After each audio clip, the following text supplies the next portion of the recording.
Discipline. The forgotten art. The lost art.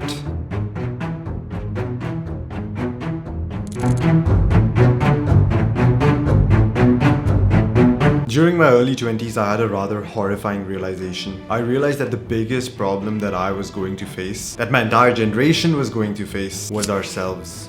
Times have changed. Gone are the days of scarcity. Gone are the days when you're required to hunt. Gone are the harsh weather conditions. In the 21st century, you are rather being bombarded by an abundance of self-destructive instant pleasure. These things are all around you. They're in your pockets, they're on the streets, they're in the food that you eat. They are in the content that you consume. Just inches away from you, waiting for you to have a bad day or get bored. Make no mistake about this. The greatest obstacle that you will have to overcome in today's times is your primal desire to tap into one of these sources of instant pleasure. And it is now more than ever that you are going to require the art of discipline. I've spent the last 6 years learning about discipline. I've read hundreds of self-help books, watched thousands of podcasts on neurology, psychology, experimented with diets, tried a bunch of different biohacks. I've helped dozens of people build this art of discipline. Basically, discipline is what I live and breathe. It is my bread and butter. But what exactly do I mean by discipline? In my opinion, discipline has two major components. The first component is the ability to do the things that require effort on a consistent basis. This means that a truly disciplined person is going to have a bunch of healthy habits that he can do on a long-term basis. The second component is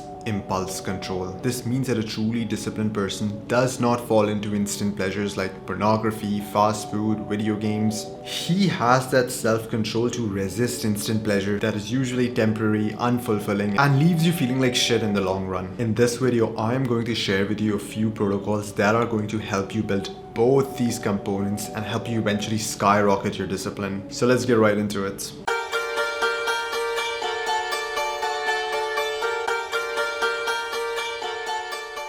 What do elite swimmers, competitive chess players, musicians, famous stand-up comedians, and top-level UFC fighters have in common? It is the fact that all these individuals have spent thousands of hours perfecting their craft. It is almost like this unwritten rule for life. If you want to achieve mastery in a domain, then you have to spend thousands of hours honing your skills in that domain. Most of these people who are able to reach the top of their fields were able to get these thousands and thousands of hours of practice because they practice their craft at the same time and at the same place every single day. And I cannot stress enough just how much of a superpower that actually is. Because think about this. When you do something at random times each day, let's say for example you wish to go to the gym or read a book, but you don't really assign a time in the day for it. You tell yourself that, hey, when I actually find time, I will do it. What ends up happening is even when you do have free time, you still face a lot of psychological resistance towards that thing. So now each time when you have the free time to do that thing, you basically have to get over this psychological barrier before you can even begin doing that thing. Now sure, you can get over this psychological barrier on a few days when you're feeling rather motivated, or if activity is something that is new. But what happens when the motivation goes away or that activity stops feeling new? Well, you end up giving up on it and you fail to build that consistency and accumulate those thousands of hours that are required to be exceptional at that activity. And this is exactly why the principle of same place, same time,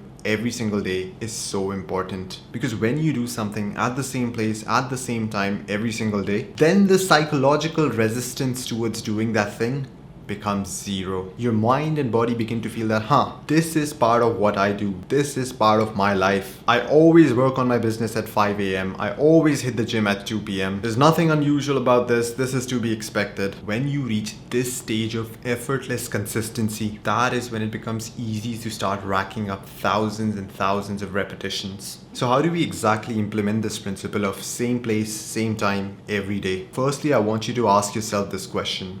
What are the 2 or 3 things that are really important to you? And if you get them done, you would feel like your day was a success. For me personally, these things are: number 1, working 4 to 5 hours on my business. Number 2, training my body. And number 3, reading. Whatever these few things are to you, they are going to be considered as your core tasks. Now the next step is to design your day around these few core tasks. Ask yourself, when is the best time to do these few things? For me, the best time to work on my business is to literally do so as soon as I wake up. The best time to hit the gym is at 2 p.m. and the best time to read is at 3:30 p.m. I would highly suggest that you place these core tasks early on in the day because that is when you're physically and cognitively fresh. The later on in the day you place highly cognitively demanding or physically demanding tasks, the harder it will be for you to complete them. After you're done marking these core tasks, now it's time for you to mark your secondary tasks. Secondary tasks are the tasks that make it easier to do core tasks. Take the example of an athlete. Now granted, training for an athlete is his core task of the day, but training isn't all what he's concerned about. Sure, training is important, but what is also important is their diet. How do you think an MMA fighter would perform in his training sessions if he was skipping out on meals? Or if his diet was filled with processed garbage food? He wouldn't be able to perform all that well. Or even worse, he would skip the training session altogether because of how lazy and bloated he was feeling from eating that processed stuff. Look at Alex Hormozi, the millionaire entrepreneur. He sleeps as early as 9 p.m. on most days, and he has mentioned the days when he actually sleeps late or doesn't have a good quality of sleep, then he really cannot function the next day and just takes the day off, basically missing out on his core tasks. So it's almost like you need to put more emphasis on your secondary tasks to get the best out of your core tasks. In my opinion, the most important secondary tasks that a person should have is firstly the time at which he eats food and the quality of food that he eats. And secondly, the time at which the person goes to bed and regularly maintains that time.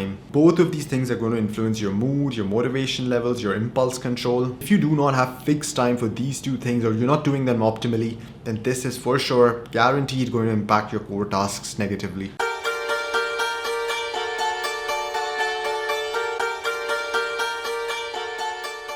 It was once considered to be cool if you smoked, if you drank, or if you had late nights out because you were clubbing or partying, because all of these things were considered as a bit counterculture. So you would in some sense stand out of the crowd by doing these things, sort of like an anti-hero. Now on the other hand, in the 21st century, the script has flipped. It is now considered to be counterculture to actually not indulge in these things because everyone around you is just so hooked to these instant pleasures. You are now considered the cool kid if you have impulse control.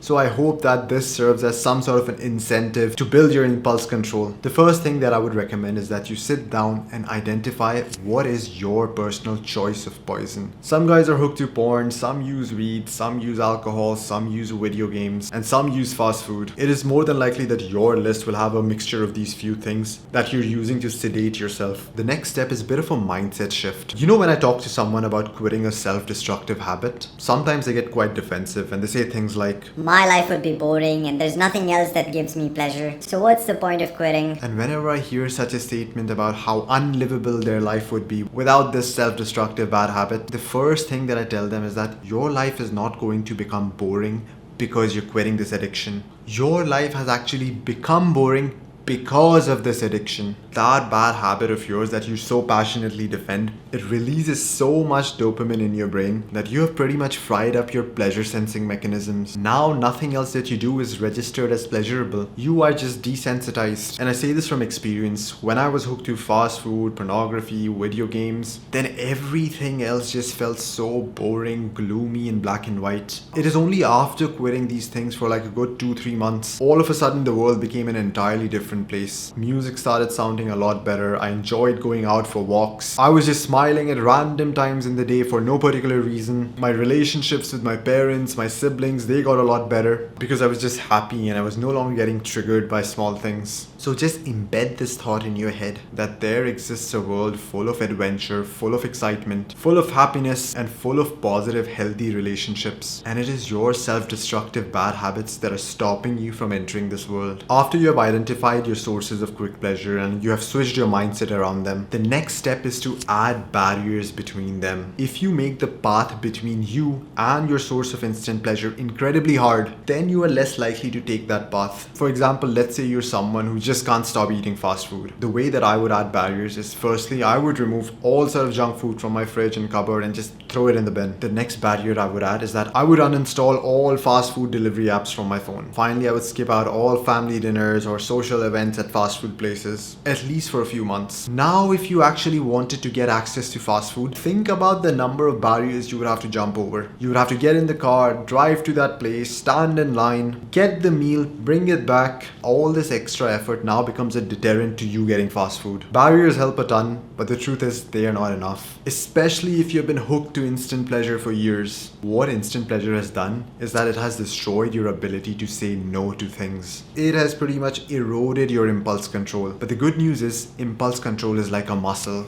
and just like a muscle, you can actually grow it back. I will give you one tried and tested way that has worked for me and my clients in helping them build back this impulse control. This tool is called fasting. I cannot stress enough just how powerful this tool actually is for building impulse control. Fasting is when you do not eat food for a particular window of time. I swear I could make hundreds of videos on fasting, how it builds discipline, how it builds mental toughness, and how it leads to optimal physical health. But long story short, when you go through a period of not eating, your brain begins to think that there is no food around and your survival is at stake. So a bunch of physiological and psychological changes begin to happen in you. Some of these changes that I've personally felt are feeling clear-headed, energy levels going up, your mood being uplifted, and also a significant decrease in your desires for lust or junk food. If you really want to build strong impulse control, I would recommend that you start experimenting with fasting. If you are a complete newbie to the world of fasting, then perhaps a good starting point would be the ketogenic diet.